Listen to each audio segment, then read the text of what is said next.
11th class पहला topic math का set. ठीक है, देखो जो डेफिनेशन है वो बुक की जो डेफिनेशन होती है वो तो हमें लिखना ही होता है, मगर उस चीज को हमें अपनी भाषा में समझना होता है। ठीक है,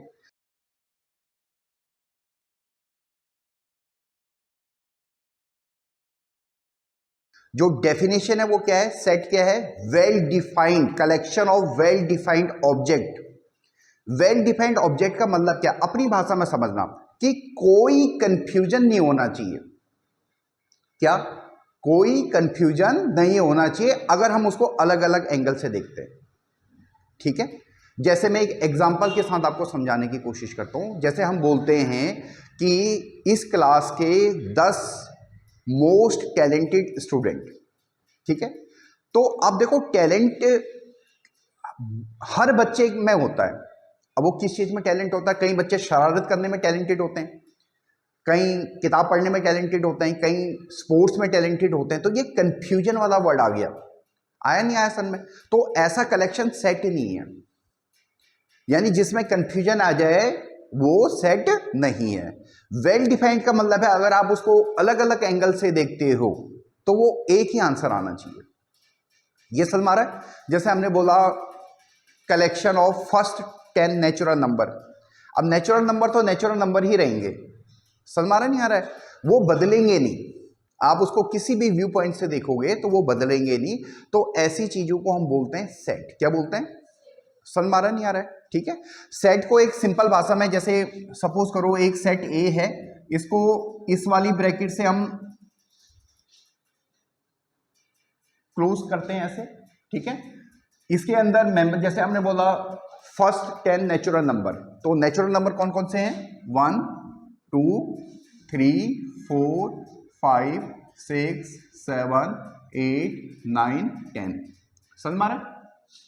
ठीक है, ये सेट है। ठीक है,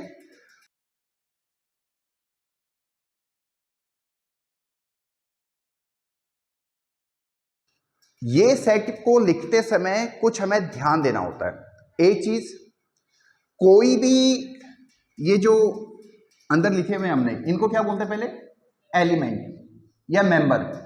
एलिमेंट या मेंबर, क्या बोलते हैं इनको? एलिमेंट या मेंबर।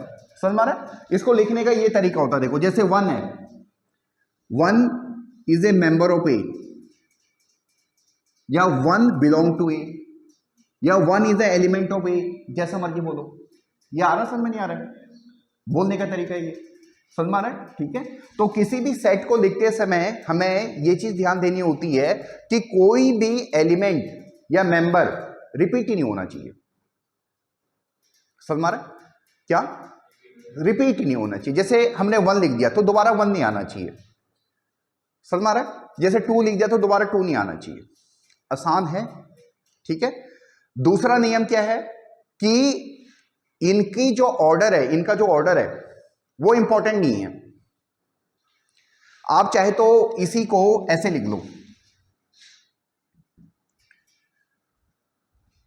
2 1 3 4 5 6 7 8 9 10। हमने यहां पे ऑर्डर चेंज कर दिया, देखो, यानी किसी को भी आप आगे पीछे लिख सकते हो, उससे सेट में कोई फर्क नहीं पड़ता। ये बात समझ में आ रही नहीं आ रही है? ठीक है, इसमें कोई दिक्कत है? पक्का? अब इसको सेट को लिखने के 2 तरीके हैं।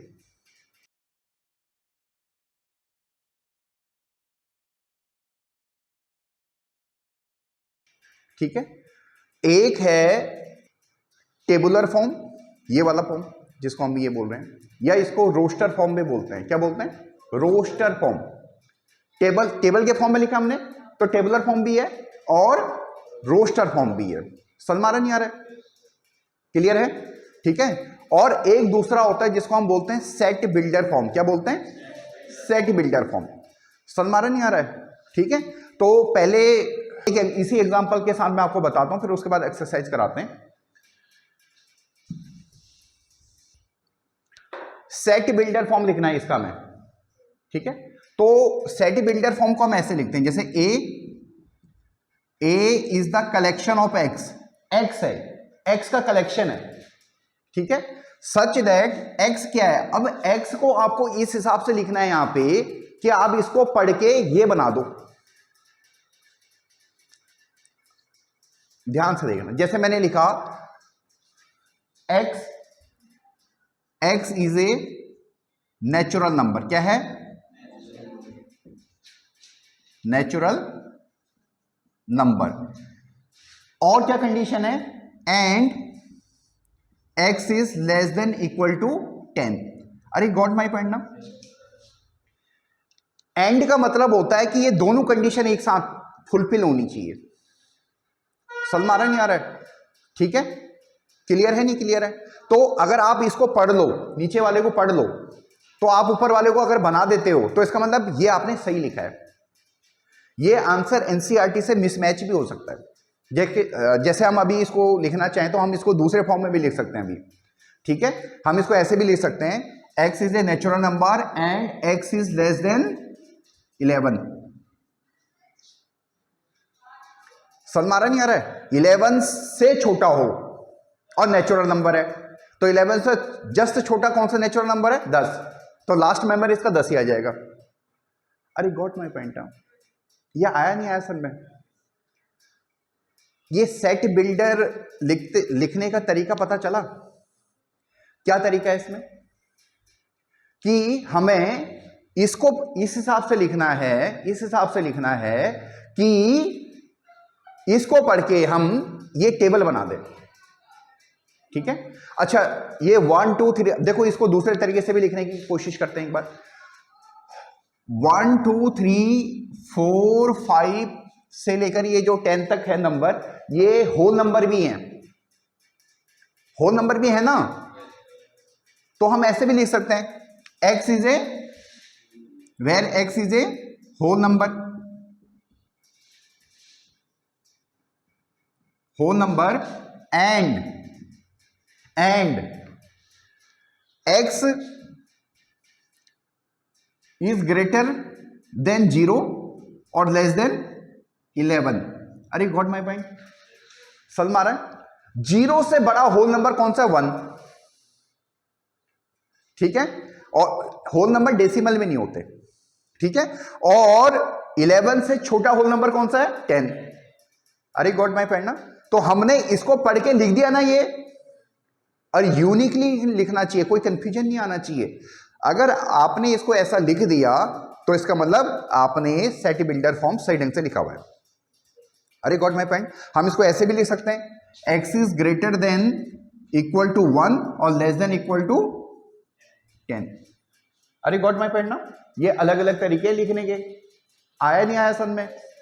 अरे गॉट माय पॉइंट ना, आसान है, ठीक है। तो सेट बिल्डर लिखते समय हमें क्या ध्यान देना है कि हम उसको यूनिकली लिख पाए ना लिख पाए उससे कोई फर्क नहीं पड़ता, बट टेबल हमारी यूनिकली जनरेट होनी चाहिए। यू गॉट माय पॉइंट ना, इसको हमें ऐसा लिखना है कि इसको पढ़ के हमारी टेबल यूनिकली जनरेट होनी चाहिए। और ये वाला फॉर्म है आपका सेट बिल्डर फॉर्म, और ये वाला फॉर्म है टेबुलर फॉर्म या रोस्टर फॉर्म, टेबुलर फॉर्म या रोस्टर फॉर्म। अरे गॉट माय पॉइंट, ये आया समझ में, बहुत इजी है। अगर हम इसको एक बार रिकैप करें या ब्रीफ करें तो क्या है, सेट में क्या करना है मेरे बेटा, एक तो जो ये अंदर एलिमेंट है, ये एलिमेंट है, इन एलिमेंट को रिपीट ही नहीं करना है, यानी एक एलिमेंट एक ही बार आएगा, ठीक है। दूसरा क्या इंपॉर्टेंट है कि क्या ऑर्डर इंपॉर्टेंट नहीं है, किसी को भी आप आगे पीछे लिख सकते हो। ये गॉट माय पॉइंट ना, आगे पीछे लिखने से वो सेट चेंज नहीं होता, ठीक है। और सेट की अपनी डेफिनेशन क्या है कि ये वेल डिफाइंड है। वेल डिफाइंड का मतलब क्या है कि आप किसी भी प्रोस्पेक्टस से देखें उसमें कंफ्यूजन नहीं होनी चाहिए उसके टेबुलर फॉर्म बनाने में। समझ आ रहा नहीं आ रहा है, ये यहां तक समझ में आया। रिपीट होंगे तो फिर वो सेट की डेफिनेशन नहीं आएगी। मैंने आपको 9th 10th में भी बताया है, कभी भी डेफिनेशन को हम क्यों और कैसे में नहीं डील करते हैं ज्यादा, हम उसको समझते हैं, हाँ या ना। यू गॉट माय पॉइंट ना, क्योंकि वो डेफिनेशन है, क्लियर है, ठीक है, फिर वो सेट की डेफिनेशन नहीं आएगी, और चीज बन सकती है मगर सेट की डेफिनेशन नहीं आएगी। Got it? ठीक है।